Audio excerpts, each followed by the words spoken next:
कल का जो केजरीवाल साहब ने जो इस्तीफा दिया है, बड़ा वो दुखदायक है। और जो दिल्ली की जनता से वादे किए थे, वो वादे उनको पूरे करने चाहिए थे किसी हद तक भी जाके। ये बहुत बड़ा इम्तहान की घड़ी थी उनकी, और वो इस इम्तहान के अंदर मेरी नज़र में वो पास नहीं हो सके।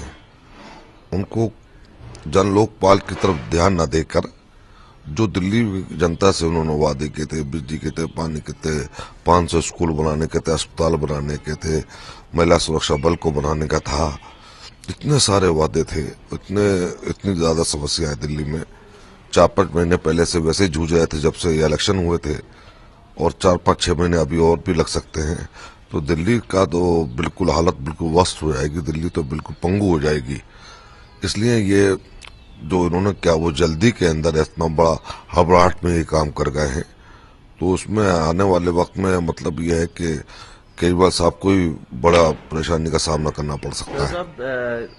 जिस तरीके की स्थिति बन रही है और खुद आप मान रहे हैं कि दिल्ली की जनता पर एक्स्ट्रा बोझ पड़ना पड़ेगा अगर चुनाव भी होते हैं, तो ऐसे में क्या कोई विकल्प देखा जा रहा है कि जिस कॉमन मिनिमम प्रोग्राम के तहत बीजेपी के साथ जो है वो उनकी सरकार बनवाई जाए?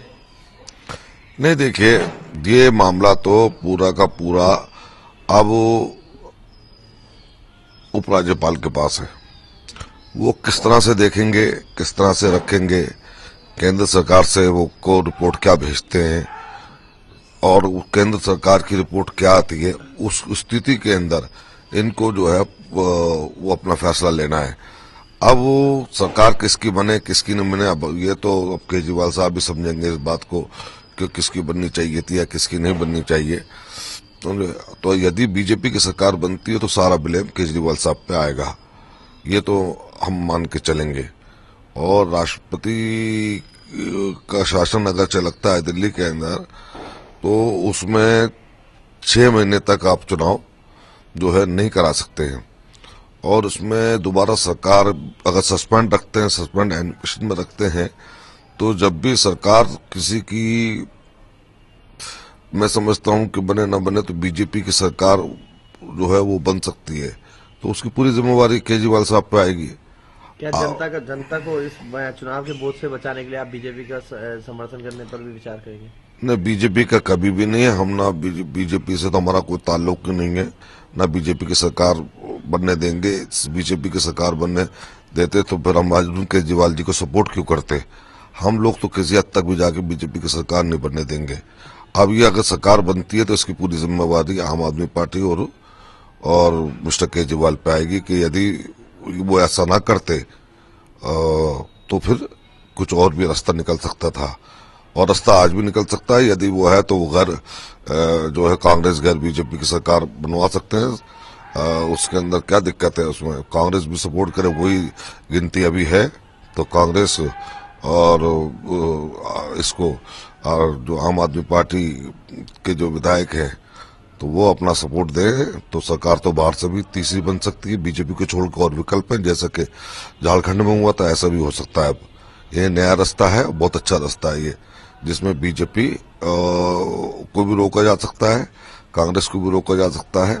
आउटसाइड ये सपोर्ट दे, सरकार बन सकती है। इसमें अगर इतनी दिल्ली की रक्षा है और इतना इन्होंने वो करना है कि भाजपा को रोकना है, तो आइए कि चलिए, तो गैर भाजपा और गैर कांग्रेस सरकार बनवाइए, आप बनवा सकते हैं। साहब आप साफ मना कर चुके हैं कि बीजेपी के साथ आप जाएंगे नहीं, आम आदमी पार्टी इस्तीफा दे चुकी है। अब ऐसे में क्या लगभग तय माना जाए कि अब मध्यावधि चुनाव ही इसका एक उपाय बचे हैं? देखिए, चुनाव से बचने के लिए कई ऑप्शन हैं, कई रास्ते हैं, और ये जरूरी नहीं कि आम आदमी पार्टी की सरकार जो जिसका नेतृत्व केजरीवाल साहब कर रहे थे कि वो जरूरी हो कि वो मध्यावधि चुनाव ये होना जरूरी है। तो जहाँ डेमोक्रेसी होती है, जमहूरियत होती है, वहाँ पे बहुत सारी चीजें होती हैं।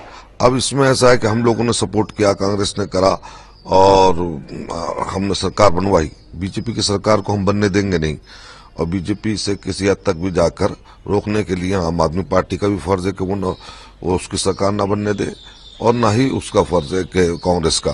तो ऐसे में जो और विकल्प हैं वो तलाशे जा सकते हैं, और हम चाहेंगे कि थर्ड फोर्स की सरकार को कांग्रेस और जो है बीजेपी जो है वो कांग्रेस और आम आदमी पार्टी जो है उसको सपोर्ट करे। आम आदमी पार्टी सरकार नहीं बना रही है, बीजेपी सरकार को आप बनने नहीं देंगे ऐसा दावा कर रहे हैं। कांग्रेस के पास नंबर नहीं है, थर्ड फोर्स की कौन सी सरकार ऐसे बचती है? ऐसे में वही मैं कह रहा हूं ना, आम आदमी पार्टी बाहर से सपोर्ट करे और कांग्रेस करे तो उसके बाद ये जो है थर्ड फोर्स की सरकार बन सकती है। और ये हमारा दावा है कि हम बना सकते हैं सरकार को, उसमें कोई दिक्कत नहीं है। झारखंड के अंदर भी ऐसा हुआ था और 1-1.5 साल तक वो सस्पेंड एनिमेशन में रहा, तो उसमें कोई बड़ी चीज नहीं है, बन सकती है। और आप चुनाव इतने दिन जो 4-5-6 महीने जो चुनाव नागाचा मध्यवर्ती चुनाव की बात करते हैं, अव्वल तो होना नहीं है मध्यवर्ती चुनाव। यदि हुआ तो फिर ये दिल्ली की जनता के जितने काम रुके रहेंगे, जो तमाम समस्याएं अब आने वाली हैं, तो वो समस्याओं का समाधान भी तो निकालना है हमको। कि आप सरकार को आपने इस्तीफा देने के बाद और आप अपनी बात से कभी बरी हो गया जी मेरी जिम्मेवारी अब कुछ नहीं है, अब ये पब्लिक जाने, सरकार जाने, आने वाला अपना लेफ्टिनेंट गवर्नर जाने, उसके ऊपर जिम्मेवारी छोड़ के जाए नहीं। ये भागने की बात ना करें। दिल्ली के अंदर एक विकल्प बनता है तो उस विकल्प को अपना मौका दें, समझे। क्या एलजी से आप मुलाकात करेंगे इस बात दावे को पेश? देखिए अभी हम इस पर एलजी से नहीं करेंगे, पहले यहाँ बातचीत हो जाए, सब लोग अगरचे इस पर राजी हो जाते हैं, फिर एलजी के पास जाएंगे। और ये विकल्प खुला है, हम भी ये दावा पेश कर सकते हैं। और मैं समझता हूं कि केजरीवाल साहब को इसमें आगे आके बढ़ना चाहिए, अगरचे ये वाकई दिल्ली के हमदर्द हैं तो।